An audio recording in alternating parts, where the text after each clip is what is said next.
परम पूज्य विद्या भास्कर जगतगुरु स्वामी वासुदेवाचार्य जी महाराज के ऑफिशियल यूट्यूब चैनल को सब्सक्राइब करें। जय श्रीमन नारायण। शब्द तो सब संस्कृत के भरे पड़े हैं जहाँ तहाँ। मातरो मदर प्रोक्तः, पितरा फादर स्मृतः, भ्रातरो ब्रदर प्रोक्तः। ये सब तो एतद्देश प्रसूतस्य सकाशादग्रजन्मनः स्वं स्वं चरित्रं शिक्षेरन् पृथिव्याम सर्वमानवाः। पृथ्वी के जितने भी मनुष्य हैं सब लोग इसी भारत भूमि में रहने वाले लोगों के द्वारा अग्रजन्मा ब्राह्मणों की चरित्र से अपने अपने जीवन की शिक्षा लोगों ने प्राप्त की। हमें जीवन कैसे जीना है ये भारतीय लोगों से लोगों ने सीखा। जिंदगी जीना एक कला है। जिंदगी तो सबको मिली, गृहस्थ जीवन तो सबको मिला है। हस्बैंड वाइफ तो है ही है घर में, कपल वो भी है, कपल वो भी है। जूनियर और सीनियर कपल जब परिवार में हो जाते हैं तो जूनियर सीनियर कपल में भी एक दूसरे को देख करके रंगबाजी शुरू हो जाती है।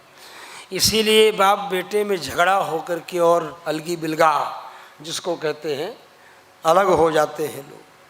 उसमें भी वही स्थिति है। जैसे सीनियर जूनियर डॉक्टर होते हैं, एम्स में ही हैं, किसी सीनियर डॉक्टर का कोई रोगी है मान लो, देख रहा है, और जूनियर उसको नहीं ध्यान देंगे, जो उनका डायरेक्ट होगा उसको ध्यान देंगे। ठीक उसी तरह से गृहस्थाश्रम में भी जूनियर कपल और सुपर जूनियर कपल, परदादा परदादी कपल तो कपल है। और इसके साथ साथ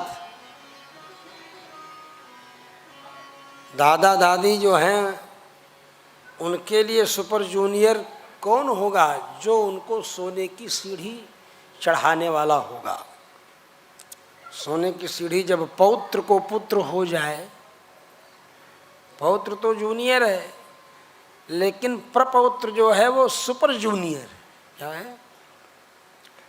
तो सुपर जूनियर जो है वो परदादा परदादी का बहुत लाडला होता है ना।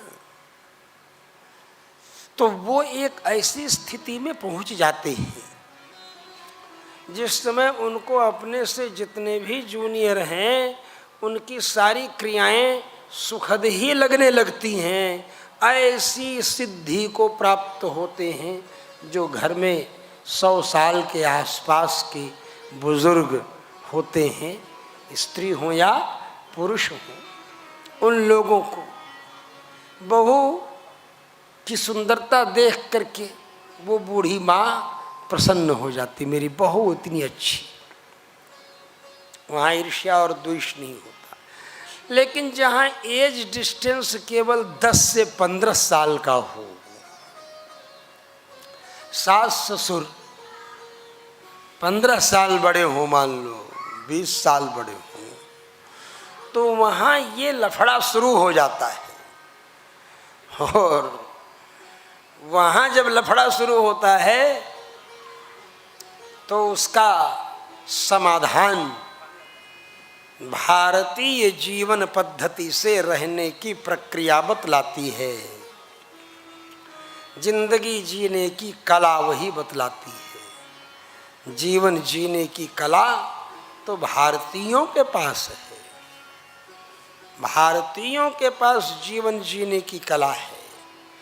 किस ऋतु में क्या खाना है, क्या नहीं खाना है। अब आजकल दध्योदन का रोज भोग लगे तो भगवान अति प्रसन्न रहते, समझे।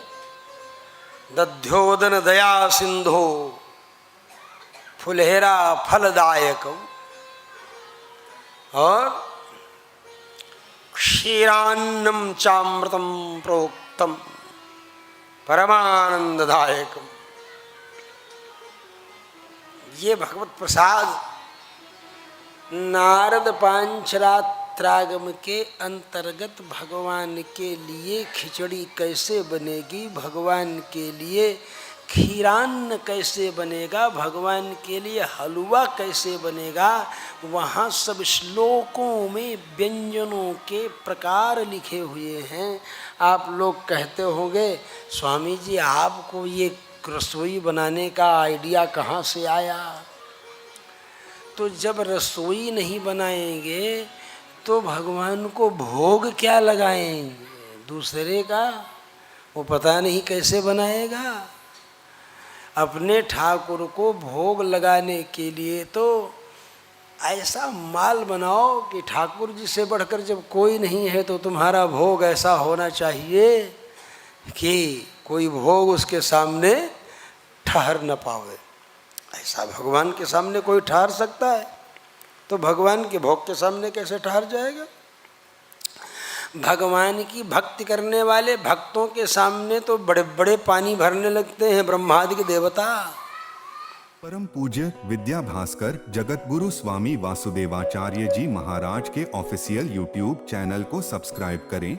जय श्रीमन नारायण।